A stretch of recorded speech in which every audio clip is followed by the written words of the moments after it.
नमस्कार, मी प्रणिता महादेव खेडकर. नमस्कार, मी जागृती राजाराम झोरे.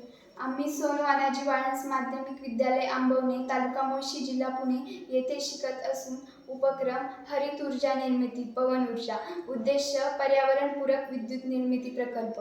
प्रस्तावना: नैसर्गिक संसाधनातून उदाहरणार्थ कोळसा, युरेनियम यांच्यासाठी पुढील 200-300 वर्षांत संपणार आहेत.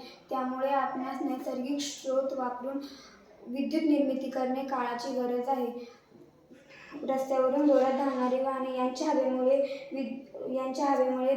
रस्त्याच्या बाजूला सतत वारे निर्मित होते. त्यामुळे पाते फिरून विद्युत निर्मिती करता येईल. फायदे: रस्त्यावरील पथदिवे, सिग्नल कॅमेरे यांच्यासाठी ही वीज वापरता येईल. इलेक्ट्रिक चार्जिंग स्टेशन, रस्त्याच्या बाजूची दुकाने यांना वापरता येईल. या ऊर्जा निर्मितीमुळे कोणत्याही प्रकारचे प्रदूषण होत नाही. आपणास या पर्यायातून विद्युत निर्मिती करून आपण नैसर्गिक संसाधने अधिक काळ टिकवून ठेवू शकतो. धन्यवाद.